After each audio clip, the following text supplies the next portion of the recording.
Y'all seeing this shit?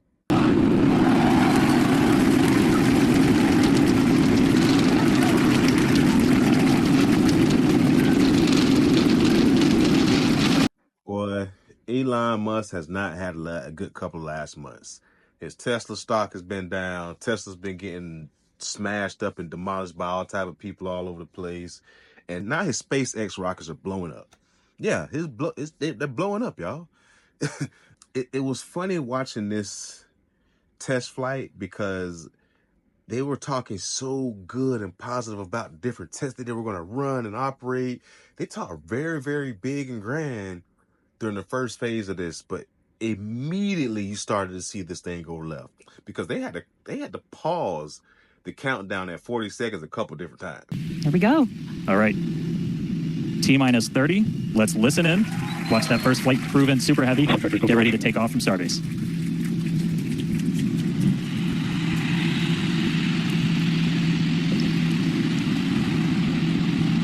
T-minus. Got the one. Hold. We did have a hold, and it looks like the clock jumped back to T-minus 40 seconds.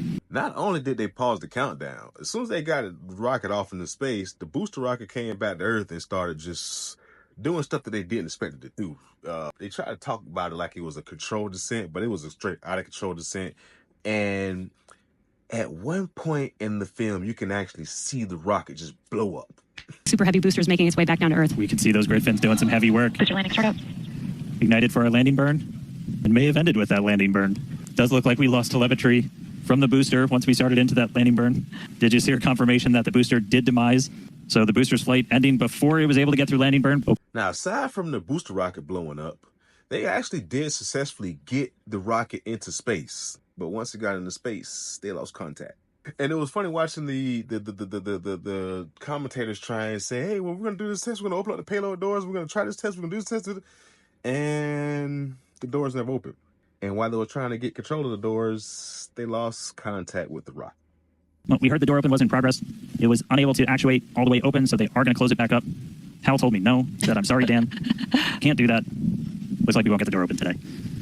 But that's okay. This is obviously a test we want to be able to do before we're deploying full-on Starlinks, but the real focus for this, now that we are in space, is getting to that reentry. That is the most critical phase of Starship that we still have to prove out.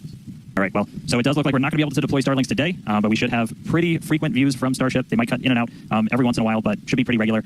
We are in darkness right now, so might be a lot of black. So at a bunch of different times during this whole test, SpaceX could not communicate with the rocket. They had no contact with it. It was out of control. An out of control flying rocket in space, y'all. That's basically what it was. And upon re-entry, it lost control, so it was just spinning. It was spinning. They kept talking about, oh, we're on the right trajectory.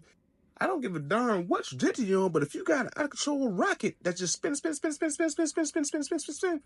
you can actually see it on the screen. They actually, before they take it down, you can see the diagram on the screen showing the rocket's orientation just going. If you're just tuning in, we are about 30 minutes into today's flight test, and the ship is on its suborbital trajectory. As you can see in some of the views and from some of the telemetry, we are in a little bit of a spin. We did spring a leak in some of the fuel tank systems inside of Starship, which a lot of those are used for your attitude control.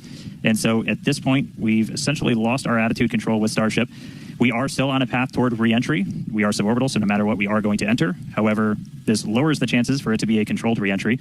It was crazy, y'all. It was crazy to watch in real time. But this is the man that Donald Trump wants to give millions of billions of dollars of taxpayer money to do Mars exploration. This is the company that Donald Trump wants to give millions of dollars to basically revamp our space program. And they're on their 9th rocket, and none of them has succeeded. The last one gave us a spectacular light show. Here's something you don't get to see every day. It looks like a shooting star. Wow. About 8 minutes into SpaceX's 7th flight test of its Starship mega rocket Thursday afternoon, the upper stage of the rocket exploded. This one just, part of it blew up, part of it came back to Earth, out of control, just tumbling and crashed. I don't know if this is the guy that I would trust with anything. Y'all that's got these Teslas on the road, y'all better check them Teslas out, because if you're doing these with rockets, God only knows what was going on with the first generation of Teslas.